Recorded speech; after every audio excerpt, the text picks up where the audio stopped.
Nigeria, the largest black population on earth and the giant of Africa, has stood out in the community of nations to become one of the greatest black race in history, possessing among others the brightest minds that has advanced the cause of humanity. The migration of Nigerian professionals to America in the late 70s and early 80s for greener pastures had left the nation to suffer from one of the greatest brain drain in history. Up to date, the Nigerian economy is yet to recover from the void this intellectual elite had left behind. One group has risen to this challenge and has created a platform to attract Nigerian professionals in diaspora to come back home and advance the development of her motherland. The Association of Nigerian American Professionals in Nigeria, ANAPIN. ANAPIN has been involved in various programs locally in Nigeria that has contributed to the national development, including partnering with ministries and agencies in Nigeria to support and achieve developmental goals, with core mandate to encourage Nigerian American professionals who have excelled in various fields of endeavor to bring in their expertise to the development of the Nigerian economy. ANAPIN has positioned itself as a flag bearer in reconstructing the ideals of the true Nigerian of our dreams with international best practices. Dr. John Agbide is an expression of this vision, a veterinary doctor and scientist who had left the shores of Nigeria in the 80s to the United States, grew fast to become one of the senior scientists and study directors with Novartis Pharmaceutical in the US, and later worked as research fellow with United States Food and Drug Administration (FDA). Dr. Agbide's research contributions in clinical and method development have established threshold levels and had accrued to him several recognitions locally and internationally. His passion for his motherland development brought him back to contributing his quota to national development. By this, he has made efforts in integrating nutraceuticals in the management of cancer-related diseases with a biotherapeutic product Vidatox. This has put him as a forerunner in the Nigerian health management sector. As a person, I'm really very grateful to God. I've been in school for 27 years. So I've received very good training and had the opportunity to work in the United States. So I said it is time for me to really come back and give back to what Nigeria has given me. And more so, the need for my services are more here in Nigeria than the United States. And of course, I love my country, Nigeria. That's why God gave me the first, birthright. And since I came back, as I said, I've been involved in pharmaceutical, development from, Cuba. It is a very good biotherapeutic aid in treatment and management of cancer. This, unlike chemotherapy, that is Vitados, acts specifically and kills only cancer cells, while chemotherapy and radiotherapy all destroys both the cancer cells and the normal cells, especially, the immune system. And so with the introduction of, Vitados, we've seen that Nigerians are really getting, the benefit from this drug. I'm very much elated and very happy. Education remains the life wire of any nation. With the dwindling standard of education in Nigeria lately, one woman has risen to the occasion to bring home her experience in revitalizing the educational sector in her motherland. Dr. Agodi Alagbe, leaving the shores of Nigeria to America in the late 80s with a master's degree, she spent over 20 years in California working in the Los Angeles public school system, where she rose from the ranks to become one of the most respected blacks on the evaluation panel for the California State Board of Education. She was also an adjunct professor at California State University. In 2009, Dr. Agodi was invited to serve as technical advisor to the Minister of Education in Nigeria, where she served on several high-level committees, including the Education Roadmap Implementation Team and Nigeria's Vision 2020 National Working Group. She was an inaugural member of the United Nations Steering Committee on Women Political Empowerment (WPE) strategy in Nigeria. Her passion for a better education system in Nigeria inspired her to establish the Center for Teaching and Learning (CTL) in 2012. With a vision to improve the educational outcomes of Nigerian youth, the center operates CTL Academy, an American standard-based international school in Abuja that delivers high-quality pre-primary, primary, and secondary education, as well as professional development for teachers. And we try to shape policy to revamp the education system in Nigeria and increase the quality. That project for me lasted for about 1.5 years, and it got me really hooked on staying in Nigeria to make a difference. So the mission of CTL is two-pronged.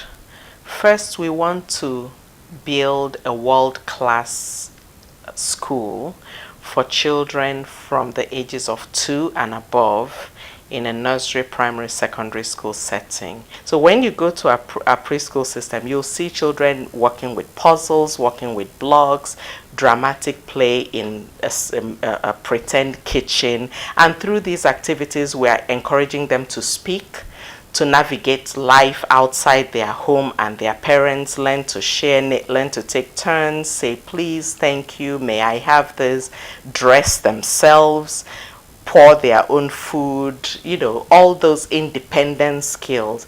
And through our interaction with them, we are building and stimulating critical thinking, creativity, and the building blocks for further cognitive development.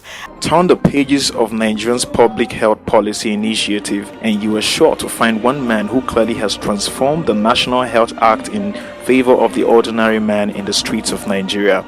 Dr. Lekki Mohammed, an accomplished expert with vast national and international experience in public health policy, healthcare financing, funds and project management. Dr. Lekki left Nigeria to America to pursue a career in urban planning in the late 70s. In 1990, he had banked his PhD in health demography at the University of California and had a postdoctorate from the Harvard University. In the United States, Dr. Lekki had been a consultant at the United Nations Population Division, New York, United Nations Children Fund, UNICEF, United Nations Development Program, UNDP. Upon returning to Nigeria, Dr. Lekki has many notable contributions in the Nigerian health system, especially in leading the development and implementation of a number of major health policy initiatives: the National Health Policy, the Presidential Initiative for Accelerated Achievement of Health Millennium Development Goals, the Health Sector Reform Program 2004 to 2007, and many more. He did not only envision but actually brought to reality the opportunity for the common Nigerian to benefit from the health insurance scheme, where he chaired the national reference group that prepared Nigeria's first national health plan, the National Strategic Health Development Plan, NSHDP 2010 to 2015, which is currently in use by federal and state ministries of health and development partners. He was recently appointed to serve as a national commissioner for South-South at the Independent National Electoral Commission, INEC. I'm very happy that I was involved in major health policy development in this country since 1995. Whether it's a new health policy, a review of existing health policy, whether it's the MDG response that has to be put in place, you know, the framework for it, I've been involved. Sometimes I'm leading, you know, the consortium or the stakeholders that are actually writing this. I like to write, I can write, I like writing. You know, so I led those things. But the two that really stand out, which I think are transformational, really, you know, with all humility, I think anybody will agree that transformational is the National Health Insurance Scheme. Because one of the biggest barriers to good health is cost. And this cost is both monetary and other costs. Okay. But the most important and most telling is the cost, is the monetary cost. People live with illness because they can't afford to go and access healthcare. And when they have to pay at the point of service, it's very discouraging. So if you can find a way to get people to access healthcare and pay later or worry less, they will come out now and present, right? They will come out and present. Meaning presenting, meaning they come and take on services. So to me, I think it was very transformational. And Nigeria now have the card. For whatever, we can always work on to get better, but we have started. We now are more the nation that have a social insurance scheme. The other one was the issue of National Health Act. That one to me is the biggest. You know, because most people don't know yet because it has just been passed. Because the Constitution is very silent about Nigerians' rights to health. It's silent. And even about responsibility for health among the 3 tiers of government, it is silent. We can't operate a big health system which contributes to our GDP. In the US, it's well over 25% of our GDP. So health is majorly when it comes to economy development in any country, and yet there's no constitutional provision, no act regarding it. So everybody's doing whatever they do. All this thing they are doing, they're just doing whatever they like. That's why you cannot take anybody to court, you can't take government to court and go and say this is your right, because it's not written, it's not explicitly clear as to who is responsible for what. Importation of finished goods by Nigerians from developed countries has, among others, accounted for the rise in foreign exchange in Nigeria lately. While products from our local manufacturing industries are struggling to compete with their foreign counterparts, the need to produce locally made products such as marbles and tiles that meet international standards and the teeming construction needs cannot be overemphasized. One man has risen to this challenge, Mr. Theudious Udoh.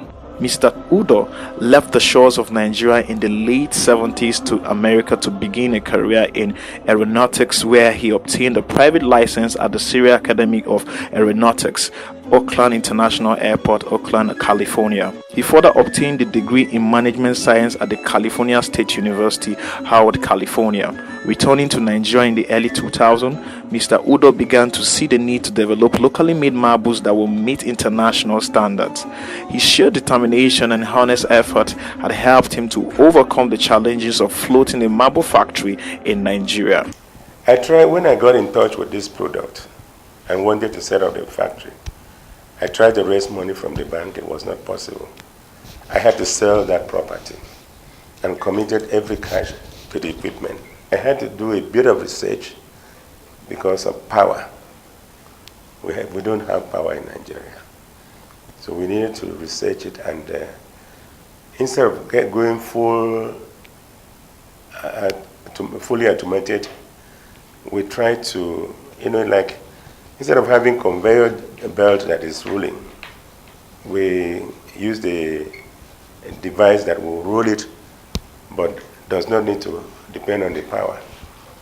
And so it was like a purpose design, and which suits our purpose in here. I believe that education is a major driver for our national development. I think now, where we are now in Nigeria, is a period of optimism and change, and so this is an opportunity to reset and go in the right direction. ANAPIN is just a God-sent platform, in the sense that things that you as an individual want to do, ANAPIN just provided the platform for you to do that. Because when you are now doing it with people who have similar values and expectations and the readiness to serve, it helps. So you can, cross-fertilize your ideas, and then you can both share the burden and mobilize resources. So that worked perfectly for me. And we still find that there's something to bring home. And if you bring home the little you can, and another person brings it, at the end of the day, we will have a great nation. I think Nigeria is, has a lot of potential, and a lot of the potential we have in Nigeria lies in the diaspora. And so that's a great resource to tap to help with the moving Nigeria forward. But everybody needs to key into it. It's not a health act, not a health law for the Ministry of Health, it's a health law for you and I. So you should be asking questions, you should be prompting. So ANAPIN will be there again now. A member of ANAPIN now will be talking about all these things, asking how far have we gone, advocating for changes and challenges to be addressed and so forth. So that is the true translational value of ANAPIN. That's why I'm glad to be a part. We're looking for and shooting and identifying with national best practices. So these NHIS and national actor, they're clearly transformational because they will impact every Nigeria everywhere. Once again, call upon all Nigerians living abroad, those who have something to offer, they should definitely come back and offer towards the development of Nigeria. And the time is right now with the change agenda. We want to be, a global player. We have to be on the map, and you can't be on the map if you're in the dark, So those are the things that would help to make it a little easier to operate.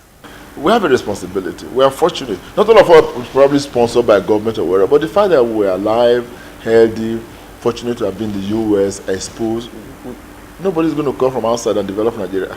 We have to do it, So we have to do it proactively.